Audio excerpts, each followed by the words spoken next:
जय हिंद दोस्तों, स्वागत है आप सभी का आपके अपने यूट्यूब चैनल छत्रसाल एकेडमी के इस नए एपिसोड में। दोस्तों आज के इस एपिसोड में हम लोग जीके जीएस के टॉप 30 क्वेश्चंस देखने वाले हैं। दोस्तों ये 30 क्वेश्चन आपके आने वाले सभी कॉम्पिटिटिव एग्जाम्स के लिए काफ़ी इंपोर्टेंट है, इसलिए दोस्तों वीडियो को पूरा अंत तक जरूर देखिएगा। और दोस्तों यदि आपको आंसर पहले से पता है तो आप लोग कॉमेंट बॉक्स में जरूर बताइएगा और वीडियो के अंत में ये भी बताइएगा कि आपने कितने प्रश्नों के सही जवाब दिए हैं। चलिए दोस्तों आज का पहला क्वेश्चन देखते हैं। पहले क्वेश्चन में दिया गया है टिहरी बांध किस नदी पर स्थित है। दोस्तों टिहरी बांध किस नदी के ऊपर स्थित है यह आपको बताना है। ऑप्शन में दिया गया है अलकनंदा, भागीरथी, गंगा या फिर हुगली। दोस्तों राइट आंसर हो जाएगा इसका भागीरथी नदी के ऊपर टिहरी बांध स्थित है। तो दोस्तों 20 क्वेश्चन का राइट आंसर हो जाएगा। और दोस्तों यदि राज्य पूछे कि किस राज्य में स्थित है तो आपको उत्तर में बताना है उत्तराखंड राज्य में है, ये आपको याद रखना है। चलिए नेक्स्ट क्वेश्चन देखते हैं। नेक्स्ट क्वेश्चन दिया गया है चरक किसके दरबारी कवि थे। दोस्तों चरक किसके दरबारी कवि थे। ऑप्शन में दिया गया है गौतमी पुत्र सातकर्णी, अशोक, कनिष्क या फिर रुद्रदामन। दोस्तों चरक यह कनिष्क के दरबारी कवि थे। सी इस क्वेश्चन का राइट आंसर हो जाएगा। दोस्तों कनिष्क को द्वितीय अशोक भी कहा जाता है, ये आपको याद रखना है। और कनिष्क जो है कुषाण वंश के शासक थे, ये आपको याद रखना है। चलिए साथियों नेक्स्ट क्वेश्चन देखते हैं। नेक्स्ट दिया गया है सती प्रथा का प्राचीनतम साक्ष्य किस शिलालेख में मिलता है। दोस्तों यदि आपको आंसर पता है तो कमेंट करके जरूर बताइए सती प्रथा का प्राचीनतम साक्ष्य किस शिलालेख में मिलता है। ऑप्शन में दिया गया है भानुगुप्त का ऐरण अभिलेख, रुद्रदामन का जूनागढ़ अभिलेख, समुद्रगुप्त का इलाहाबाद स्तंभ या फिर हर्ष का मधुबन शिलालेख। दोस्तों सती प्रथा का प्राचीनतम साक्ष्य भानुगुप्त के ऐरण अभिलेख से प्राप्त होता है, तो ए इस क्वेश्चन का राइट आंसर हो जाएगा। और दोस्तों यह अभिलेख कहाँ पर स्थित है तो मध्य प्रदेश के सागर जिले में स्थित है, ये आपको याद रखना है। चलिए नेक्स्ट देखते हैं। नेक्स्ट क्वेश्चन दिया गया है कामरूप किस राज्य का प्राचीन नाम है। दोस्तों कामरूप किस राज्य का प्राचीन नाम है। ऑप्शन में दिया गया है बंगाल, बिहार, उड़ीसा या फिर असम। राइट आंसर हो जाएगा दोस्तों असम का प्राचीन नाम है कामरूप, तो ये आपको याद रखना है। आपको कमेंट बॉक्स में बताना है कि असम के मुख्यमंत्री कौन है, तो यह आपको कमेंट बॉक्स में बताना है। चलिए नेक्स्ट क्वेश्चन देखते हैं। नेक्स्ट क्वेश्चन दिया गया है दोस्तों किस सुल्तान ने अपनी राजधानी दिल्ली से दौलताबाद स्थानांतरित की थी। ऑप्शन में दिया गया है कुतुबुद्दीन ऐबक, अलाउद्दीन खिलजी, मोहम्मद बिन तुगलक या फिर इब्राहिम लोदी। दोस्तों इस क्वेश्चन का राइट आंसर हो जाएगा मोहम्मद बिन तुगलक, तो सी इस क्वेश्चन का राइट आंसर हो जाएगा। साथियों मोहम्मद बिन तुगलक ने अपनी राजधानी दिल्ली से दौलताबाद स्थानांतरित की थी। दोस्तों दौलताबाद को देवगिरी भी कहते थे, आपको याद रखना है। दोस्तों मोहम्मद बिन तुगलक तुगलक वंश का दूसरा शासक था। तुगलक वंश की स्थापना कब हुई थी तो 1320 में किसने की थी, ये आपको याद रखना, गयासुद्दीन तुगलक ने की थी। चलिए साथियों नेक्स्ट क्वेश्चन देखते हैं। दिया गया है रेचना दोआब किन दो नदियों के मध्य है। दोस्तों रेचना दोआब किन दो नदियों के मध्य है।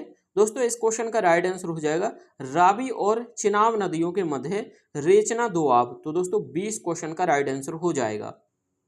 चलिए साथियों नेक्स्ट क्वेश्चन देखते हैं। नेक्स्ट क्वेश्चन दिया गया है अर्थशास्त्र का नोबेल पुरस्कार किस वर्ष में प्रदान किया गया था। दोस्तों अर्थशास्त्र के नोबेल पुरस्कार की घोषणा 1968 में हुई थी और दोस्तों यह पहली बार 1969 में प्रदान किया गया था, तो डी इस क्वेश्चन का राइट आंसर हो जाएगा। दोस्तों अर्थशास्त्र का नोबेल पुरस्कार पाने वाले पहले भारतीय कौन थे तो अमर्त्य सेन थे, ये आपको याद रखना है, अमर्त्य सेन। और इन्हें कब मिला था नोबेल पुरस्कार तो दोस्तों यह 1998 में मिला था, तो ये आपको याद रखना है। नोबेल पुरस्कार की शुरुआत कब हुई थी तो 1901 में नोबेल पुरस्कार की शुरुआत हुई थी, ये आपको याद रखना है। चलिए साथियों नेक्स्ट क्वेश्चन देखते हैं। दिया गया है एकमात्र राष्ट्रपति जो पहले लोकसभा स्पीकर भी थे। दोस्तों ऑप्शन में दिया गया है बीपी सिंह, नीलाम संजीव रेड्डी, बीबी गिरी या फिर सुकुमार सेन। दोस्तों राइट आंसर हो जाएगा इसका बी नीलाम संजीव रेड्डी। दोस्तों नीलम संजीव रेड्डी यह दोस्तों राष्ट्रपति बनने से पहले लोकसभा स्पीकर भी थे, तो ये आपको याद रखना है।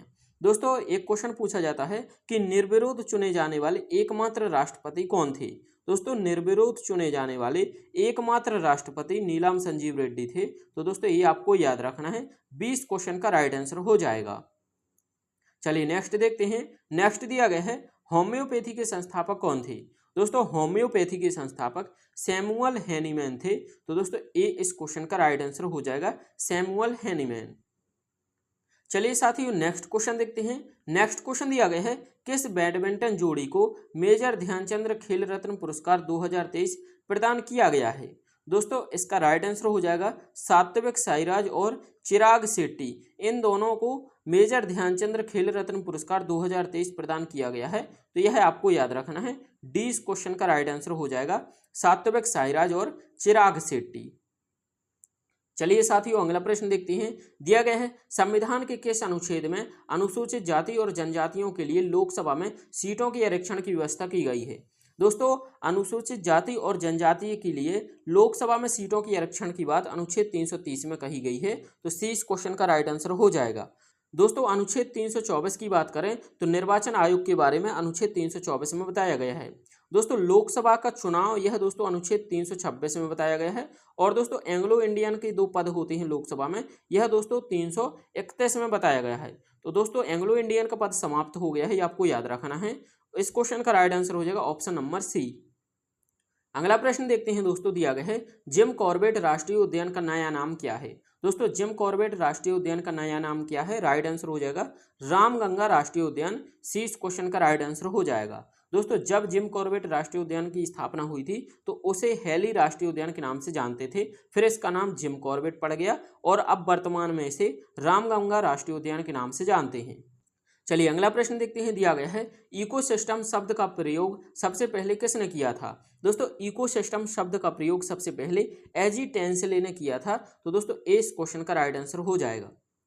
अगला देखते हैं। दिया गया है, दूध सागर जलप्रपात कहाँ स्थित है? दोस्तों दूध सागर जलप्रपात यह किस राज्य में स्थित है? यदि आपको आंसर पता है तो कमेंट करके जरूर बताइए। राइट आंसर हो जाएगा इसका गोवा राज्य में। और किस नदी पर है? तो मांडवी नदी पर स्थित है दूध सागर जलप्रपात। तो इस क्वेश्चन का राइट आंसर हो जाएगा। चलिए साथियों अगला प्रश्न देखते हैं। दिया गया है, किसने भारतीय पुरातत्व सर्वेक्षण विभाग की स्थापना की थी? दोस्तों भारतीय पुरातत्व सर्वेक्षण विभाग की स्थापना अलेक्जेंडर कनिंघम के द्वारा की गई थी। और कब की गई थी? 1861 में। ये आपको याद रखना है। 20 क्वेश्चन का राइट आंसर हो जाएगा। और दोस्तों यदि जॉन मार्शल की बात करें तो यह दोस्तों भारतीय पुरातत्व सर्वेक्षण विभाग के महासचिव थे। तो ये भी आपको याद रखना है, एग्जाम में पूछा जाता है। चलिए साथियों अगला प्रश्न देखते हैं। दिया गया है, भारत में हरित क्रांति का जनक किसे कहा जाता है?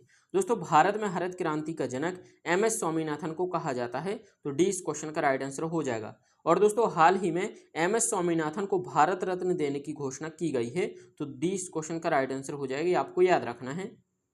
साथियों अगला प्रश्न देखते हैं। दिया गया है, जल्दापारा अभ्यारण्य कहाँ स्थित है? दोस्तों जल्दापारा अभ्यारण्य यह दोस्तों पश्चिम बंगाल राज्य में स्थित है। तो बी राइट आंसर हो जाएगा।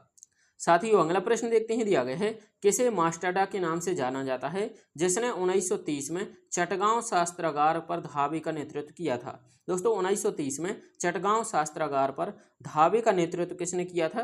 तो सूर्य सेन ने किया था और इसे मास्टाडा के नाम से जानते हैं। तो इस क्वेश्चन का राइट आंसर हो जाएगा। और दोस्तों यह कहाँ के थे? तो पश्चिम बंगाल के थे, आपको याद रखना है। चलिए साथियों अगला प्रश्न देखते हैं। दिया गया है, भारत में आर्थिक सुधार 1991 के दौरान भारत के राष्ट्रपति कौन थे? दोस्तों आर्थिक सुधार 1991 के दौरान भारत के राष्ट्रपति पीवी नरसिम्हा राव थे। बी राइट आंसर हो जाएगा। दोस्तों पीवी नरसिम्हा राव को 2024 में भारत रत्न देने की घोषणा की गई, ये आपको याद रखना है। चलिए साथियों अगला प्रश्न देखते हैं। दिया गया है, किस संविधान संशोधन के द्वारा सिंधी भाषा को 8वीं अनुसूची में जोड़ा गया था? दोस्तों सिंधी भाषा को 8वीं अनुसूची में 21वें संविधान संशोधन 1967 के द्वारा जोड़ा गया था। तो 20 क्वेश्चन का राइट आंसर हो जाएगा। चलिए साथियों अगला प्रश्न देखते हैं। दिया गया है, संकीर्णन भारत के किस शास्त्रीय नृत्य की एक शैली है? दोस्तों संकीर्णन यह मणिपुरी शास्त्रीय नृत्य की एक शैली है। तो सी इस क्वेश्चन का राइट आंसर हो जाएगा। नेक्स्ट क्वेश्चन देखते हैं। दिया गया है, पहली बार राज्यसभा का गठन किस वर्ष में हुआ था? दोस्तों पहली बार राज्यसभा का गठन 3 अप्रैल 1952 में हुआ था। तो दोस्तों ए इस क्वेश्चन का राइट आंसर हो जाएगा। दोस्तों पहली बार राज्यसभा की बैठक कब हुई थी? तो 13 मई 1952 में पहली बार राज्यसभा की बैठक हुई थी। ये भी आपको याद रखना है, 13 मई 1952। दोस्तों इस क्वेश्चन का राइट आंसर हो जाएगा ऑप्शन नंबर ए। चलिए साथियों अगला देखते हैं। दिया गया है, लोकसभा स्पीकर का उल्लेख संविधान के किस अनुच्छेद में मिलता है? दोस्तों इसका राइट आंसर हो जाएगा अनुच्छेद 93 में लोकसभा स्पीकर का उल्लेख मिलता है। डी इस क्वेश्चन का राइट आंसर हो जाएगा। दोस्तों अनुच्छेद 79 में किसके बारे में बताया गया है? तो भारत में एक संसद होगी, यह दोस्तों 79 में बताया गया है। और दोस्तों 80 में बताया गया है राज्यसभा के बारे में, और 81 में बताया गया है लोकसभा के बारे में। तो ये आपको याद रखना है। चलिए दोस्तों अगला प्रश्न देखते हैं। दिया गया है यूनेस्को द्वारा भारत के किस शहर को पहला विश्व धरोहर शहर घोषित किया गया है? दोस्तों राइट आंसर हो जाएगा भारत के अहमदाबाद शहर को पहला विश्व धरोहर शहर घोषित किया गया है। तो सी इस क्वेश्चन का राइट आंसर हो जाएगा। अगला प्रश्न देखते हैं दोस्तों। दिया गया है निम्नलिखित में से कौन सा राज्य थोरियम का सबसे बड़ा उत्पादक राज्य है? दोस्तों थोरियम का सबसे बड़ा उत्पादक राज्य केरल है। डी इस क्वेश्चन का राइट आंसर हो जाएगा। चलिए अगला देखते हैं। दिया गया है दोस्तों विश्व बैंक का मुख्यालय किस देश में है? दोस्तों विश्व बैंक और IMF, ये आपको याद रखना है, IMF इन दोनों का मुख्यालय अमेरिका के वाशिंगटन DC में है। तो दोस्तों 20 क्वेश्चन का राइट आंसर हो जाएगा। और दोस्तों दोनों की स्थापना कब हुई थी? तो 1945 में IMF और विश्व बैंक की स्थापना हुई थी, ये आपको याद रखना है। नेक्स्ट देखते हैं। नेक्स्ट दिया गया है मानव शरीर की रासायनिक प्रयोगशाला कौन सी है? दोस्तों मानव शरीर की रासायनिक प्रयोगशाला यकृत है। तो दोस्तों 20 क्वेश्चन का राइट आंसर हो जाएगा। दोस्तों यकृत मानव शरीर की सबसे बड़ी ग्रंथि है, तो ये आपको याद रखना है। आगे देखते हैं। आगे दिया गया है रूबल किस देश की मुद्रा है? दोस्तों रूबल यह किस देश की मुद्रा है? तो राइट आंसर हो जाएगा रूस की। बी राइट आंसर हो जाएगा। यदि चीन की बात करें तो चीन की मुद्रा का नाम क्या है? तो दोस्तों युवान, यह दोस्तों चीन की मुद्रा का नाम है। क्या? युवान। और जापान की मुद्रा का नाम क्या है? तो एन, ये जापान की मुद्रा का नाम है। अमेरिका की आप सभी को पता है डॉलर है। अगला देखते हैं। दिया गया है उच्च न्यायालय के मुख्य न्यायाधीश की नियुक्ति कौन करता है? दोस्तों उच्च न्यायालय के मुख्य न्यायाधीश की नियुक्ति यह दोस्तों राष्ट्रपति करते हैं, ये आपको याद रखना। ए क्वेश्चन का राइट आंसर हो जाएगा। चलिए दोस्तों आज का अंतिम प्रश्न देखते हैं। दिया गया है अंग्रेजों के खिलाफ खान अब्दुल गफ्फार खान के द्वारा कौन सा आंदोलन शुरू किया गया था? दोस्तों इसका राइट आंसर हो जाएगा लाल कुर्ती दल आंदोलन। यह खान अब्दुल गफ्फार खान के द्वारा शुरू किया गया था। तो 20 क्वेश्चन का राइट आंसर हो जाएगा। साथियों इसका आंसर आप लोगों को कमेंट बॉक्स में बताना है। दिया गया है भारतीय संविधान का जनक किसे कहा जाता है? जो भी सही आंसर है आप लोग कमेंट बॉक्स में जरूर बताइएगा। और दोस्तों आज की हम लोगों ने 30 क्वेश्चन कंप्लीट कर लिए हैं। यदि किसी भी क्वेश्चन में कोई भी कंफ्यूजन आती है तो कमेंट करके जरूर बताइए। और दोस्तों यदि आप लोग इस चैनल पर नए हैं तो चैनल को सब्सक्राइब करके नोटिफिकेशन को ऑन जरूर कर लीजिए। चलिए मिलते हैं अगले वीडियो में। Thank you for watching.